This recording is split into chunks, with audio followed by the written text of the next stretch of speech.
This was a lengthy investigation. Our evidence determined that Ms. Sharkey was killed on the night of November 27th, 2020. Her body was found the following morning. The investigation determined that Thomas Sharkey, her husband, is the only person who had the means, motive, and opportunity to have committed the murder.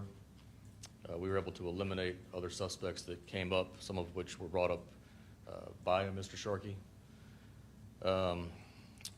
We established that there was a history of domestic violence between the two of them, and that the relationship was ending, and that there was a pending divorce. There was also clear evidence that Thomas Sharkey had not been truthful about several key issues and statements that he made to police. Over time, we were able to develop enough evidence to have probable cause to get an arrest warrant and to charge him with her murder. An arrest warrant was obtained for Thomas Sharkey on September 29th, 2021.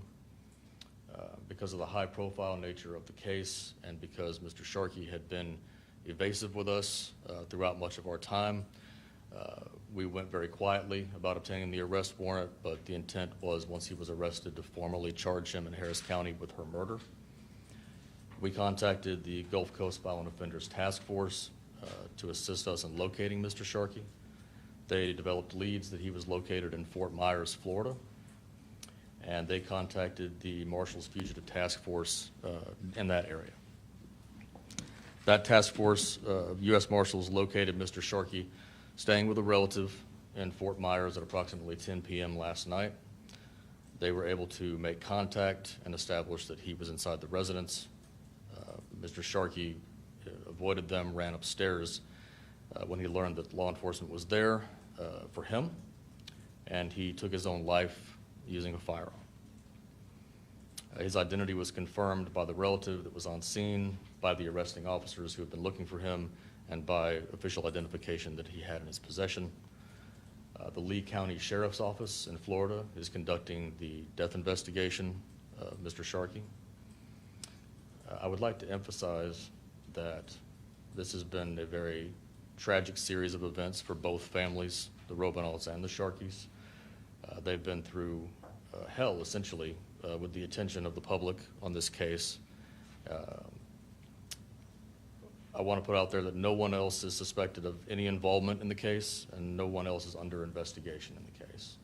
We have clear evidence that Mr. Sharkey acted alone. Both families are composed of innocent people who have been through a lot and are in pain, especially the Sharkeys right now, his family. I would ask that people give both families their privacy and space to grieve. The family of Mr. Sharkey did not know that he was wanted in the case at the time, as we were able to keep the warrant secret. Mr. Sharkey also did not know that he was wanted until last night when he was confronted by law enforcement. And at that point, I'll open it up to any questions. Can you describe how he was being evasive to authorities? Well, he left the state not long after the homicide, and especially here recently, detectives made efforts to meet with him in order to collect a DNA sample from him.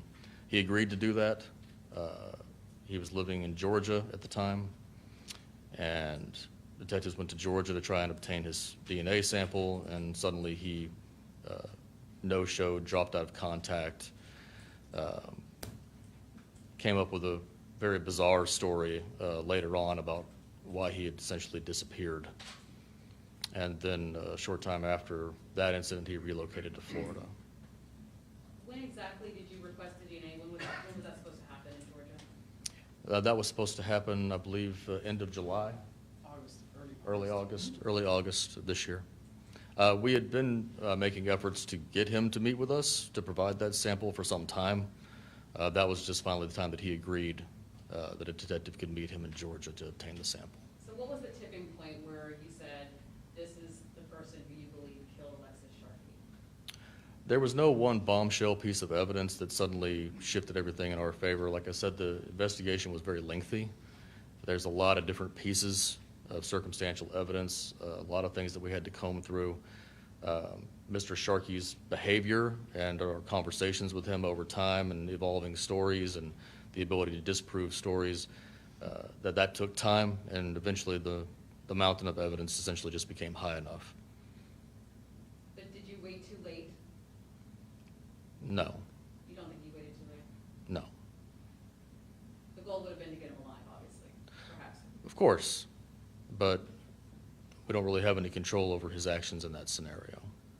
It took almost a year. Yes, like I said, it was a detailed, lengthy investigation. There was a lot of various theories and conspiracy theories that came up that we had to look into and disprove. There was alternative suspects presented, including people that were presented by Mr. Sharkey that we had to investigate. So no, we weren't able to move on an arrest until we were able to get to a point that we had eliminated sufficiently those other possibilities and built enough evidence to have a case that could not only arrest and charge but convict. Can you expand on the conspiracy theories? Was this only from Sharkey? Was it from people like on social media? Yeah, I mean, because of the high-profile nature of the case, there was various tips that come in. There's also, family members that are trying to help, and they provide information from things that they saw on a chat board or, on Instagram. And then, like I said, Mr. Sharkey himself, in his explanation of what happened, provided a suspect description of somebody that he claimed to have seen Ms. Sharkey leaving with.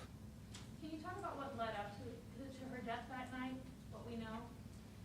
We know that Ms. Sharkey was home throughout the day and at their apartment, and that Thomas came home that evening and around 6:40 p.m.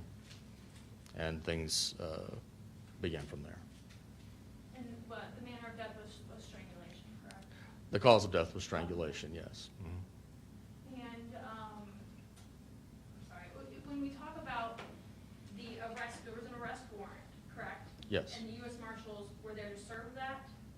Yes, they were there to arrest Thomas Sharkey. And then had charges already been filed, or was that happening after the arrest warrant was served? That was going to happen after the arrest warrant was served.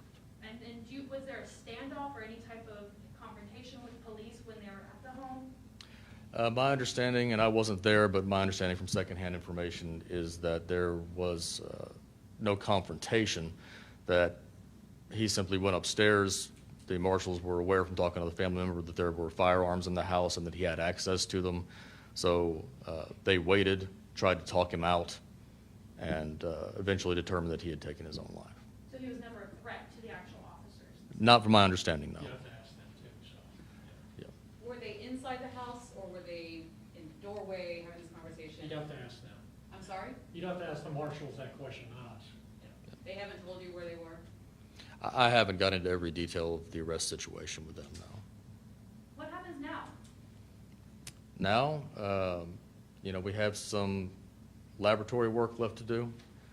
We already had some lab results pending regarding DNA evidence, but now that we have Mr. Sharkey's DNA sample, of course, we'll have to get that from Florida and be able to compare that to the ongoing analysis that's happening right now. Ultimately, since someone else is under investigation, unless some new bombshell lead comes along that reopens that door, ultimately we believe the case will be cleared by the death of the defendant. And, his actions that night, from the time when he got home to the next morning when she was found, do we know what happened, how she ended up, the means of all that? That's part of the specifics that I don't want to get into until I have a chance to speak with her family about all that. How the family feels now that the suspect is gone, deceased? I don't want to get into too much detail about their reaction. They're aware. I can tell you this, they're very wonderful people, her parents, and they actually felt a great deal of sadness for Tom Sharkey's family. And the relationship between Tom and Alexis, can you go into, I know you said that a divorce had been filed? The divorce had not been filed, but we have a lot of evidence that there was a separation and that he was interested in reconciling the relationship, and she did not appear to be. No official divorce filings were made. But there's every indication that that was the direction it was going. And there's evidence of domestic violence, you said? Yes. What kind of domestic? I can't go into too much specifics there. I mean, obviously, we've interviewed a lot of people, including family and friends. We've obtained a lot of evidence in digital formats, and there's several sources that confirm that that's true. He was physically abusive? Yes. You said that they had separated or were separated. Did they still live together at that apartment? They were still both on the lease at the time, although Mr. Sharkey had spoken to the management about being removed from the lease and leaving the apartment to Alexis. Did he live somewhere else at the time? It appears most of the nights around that time he was staying elsewhere. There were a couple of nights that he appeared to be at the apartment, but other nights it appears he stayed elsewhere. Do you know when he left Texas, and did he go immediately to Georgia from Texas, or did he go somewhere else? Like I said, we established that he left the state within the first 2 weeks of the investigation. I don't want to get any more specific than that at this time. And like when you were talking about domestic violence before, they should know that it's not like there are any HPD reports of domestic violence, because we don't think that Alexis came. Correct. We don't have any official police reports that Alexis made or that anyone made on her behalf. We are going off of statements that she made to other people and other documentation that we have that I can't get into. Did she was going to an agency or anybody from women's or something like that, or? No, I believe that she probably believed that the divorce, the separation would resolve the issue. Any other questions before we have a Spanish speaker? Could you spell your name? I don't think we got that. Thank you. Burrow, Burrow. First name Michael, standard spelling. I have one more. What was it like for you joining this case that was very high profile even before you jumped on? I mean, honestly, for me, like I said, a lot of the heavy lifting had already been done by the detectives that did excellent work on the case. I simply assisted by kind of helping them go through everything and pull the big picture together and tie up some loose ends. Are they still on the case, or they were doing other things now? Sergeant Young promoted within the department, and when you promote an HPD, you have to go to a different assignment, so he's not currently assigned to homicide, but we're hopeful to have him back. Detective Rivera here is still assigned to homicide, and we both are assigned to the case. Did she ever make any statements to friends or family that she was in fear for her safety with him, or? That's a specific I don't want to get into right now. And did all the attention from the media, did that make the case harder to solve? Of course. Not just the media, but the social media element. Because of her online social media attention and fame. Again, like I said, there's a lot of good information can come from that, but a lot of noise can come in from that factor as well. And that's what you would say would make the investigation longer, sorting through all of that? Yeah, it's definitely a contributing factor. Would you make any comparison to the other high-profile case, Gabby Pepito? Like, people were going nuts online about it. How would you say that kind of scenario is similar? In that respect, sure.